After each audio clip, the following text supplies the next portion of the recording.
Let's take a trip down memory lane with this throwback of Rachel Maddow and Tucker Carlson. This is from 2006 when Tucker Carlson had a show on MSNBC. And just saying that out loud shows you the difference in really where we are politically now versus where we were then. Tucker Carlson would never have a show on MSNBC, obviously, now. And I don't think we would ever even get Tucker Carlson and Rachel Maddow to be having a conversation together. What's really interesting about this clip is how they're not yelling at each other. They're not hurling insults. Tucker Carlson even makes a trans joke. Rachel Maddow laughs at it. And they just kind of have a political conversation about the events that are occurring in that time period. Something that you don't really get in cable news today. Welcome back to our special coverage of Decision 2006, Battleground America. Okay, let's assume the Democrats will control Congress in November, and it certainly looks that way now. Now let's imagine a world where people like Nancy Pelosi and John Conyers hold the future of our nation in their hands. Here to help us ponder that terrifying probability, our old pal from Air America Radio, Rachel Maddow, joining us from New York. Hi, Tucker. Rachel. Nice to see you. Great to see you.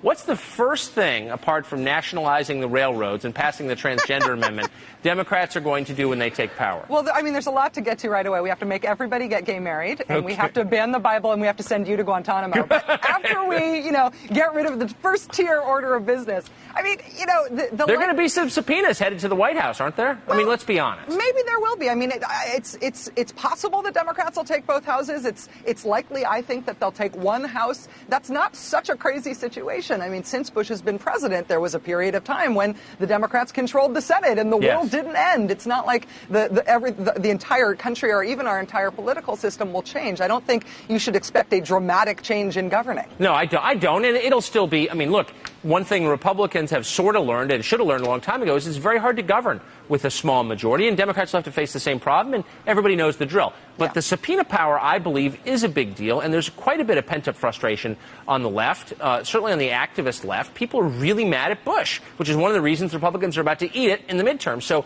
I'm serious. There are going to be investigations instigated by House Democrats. Will there not be? Well, I mean, it's possible that there will be. I can't say that there will or won't with any certainty, but I do think that you have to consider what it is that Democrats are running on. Democrats are running right now trying to make this a referendum on the incumbent Congress. They know that if they do get one or two houses of the Congress, that it's basically an audition for winning the White House back in 2008. So they're going to do everything they can to draw a line to make a distinction between what the incumbent Republican Congress have done and what they have done. And so they'll try to make a real clear break with the previous Congress whenever way they can. That might be subpoenas. I think it's more likely to be stuff like raising the minimum wage and trying to implement the 9/11 commissions and the 9/11 commission recommendations and some more substantive stuff like that.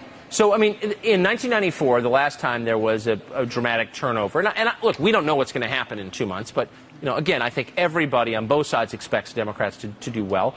But last time this happened, the Republicans had this battle plan and this list of promises, the contract with America. In the first, 100 days, we're going to do this, and the other thing. Are Democrats going to roll one out? You just mentioned the minimum wage, the 9/11 commission recommendations, whatever those were. Is that it, or anything else? Well, I mean, the awkward thing about the legacy and the analogy of the Congress with the contract for America history is that the Republicans didn't actually do any of those things they said they were going to do. They didn't keep any of those promises. No, actually they did. I mean, some of them, maybe you could say that some of them weren't worth doing. I mean, there were a lot of procedural changes. Yeah. But they did. I mean, they actually did do them, and whether they made a difference is another question. Are Democrats going to promise to do something in the first 100 days specific, do you think? Well, it depends on how big their majority is, and it depends on whether they get both houses of Congress. But I do think you should watch for a rise in the minimum wage, at least trying to get that. Yes. I think you should watch for a rise in gas mileage standards. I think they will try to get that and try to make that into a national security dependence on foreign oil issue. I think you should watch for trying to implement the 9/11 Commission recommendations, and that means some very specific national security stuff. Some pet issues of the Democrats on national security are trying to get shoulder-fired missiles off the markets around the country, trying to deal with chemical security, which is chemical plant security, which is still not regulated at all. I mean, they've made some promises about those 9/11 Commission recommendations that are very substantive. And give me just in 20 seconds, Howard Dean all of a sudden will be in control of a governing party, an actual governing party. Even you're upset by that possibility, are you not? Let's be honest. Well, I mean, who's scarier, Ken Mellman or Howard Dean? They're both boogeymen. Oh, come on. Anybody standing in the middle of the country looking at both those guys has to be equally scared by both of them. I mean, Dean has been made into this boogeyman. Everybody tries to make his Iowa scream his whole legacy politically. But Ken Melvin is kind of frightening, too. I mean, these guys end up running the political party. They don't end up running the country. Rachel Maddow, who will end up running the country should the Democrats win. So keep that in mind, America. Thank you, Rachel. Thank you, Tucker. I'll be sending you to Guantanamo when I am in charge. So with that interview in mind, I'm now going to play some clips of Rachel Maddow in the modern day. And if it feels like the world went crazy, you're probably right. I just have to do a little bit of business just for a second. At this point in the evening, the projected winner of the Iowa caucuses has just started giving his victory speech. We will keep an eye on that as it happens.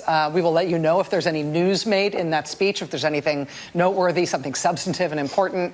The reason I'm saying this is, of course, there is a reason that we and other news organizations have generally stopped giving an unfiltered live platform to remarks by former President Trump. It is not out of spite. It is not a decision that we relish. It is a decision that we regularly revisit. And honestly, earnestly, it is not an easy decision, but there is a cost to us as a news organization of knowingly broadcasting untrue things. And that is a fundamental truth of our business and who we are. Now we know that the vaccines work well enough that the virus stops with every vaccinated person. A vaccinated person gets exposed to the virus does not infect them. The virus cannot then use that person to go anywhere else. It cannot use a vaccinated person as a host to go get more people. That means the vaccines will get us to the end of this. We are still every day dealing with this question of whether or not our president was chosen, not just because of a foreign intelligence operation. We're grappling with this existential question as to whether his campaign was part of that foreign intelligence operation. The big picture takeaway from that, and I don't mean to be, again, too dark, as you said, on this, but it is not. If we are worried about the rise of authoritarianism in this country, we are worried about potential rise of fascism in this country. If we're worried about our democracy falling to an authoritarian and potentially fascist form of government, the leader who is trying to do that is part of that equation. But people wanting that is a much bigger part of that equation. Right. Your decision about your vaccine may feel personal to you. I get it.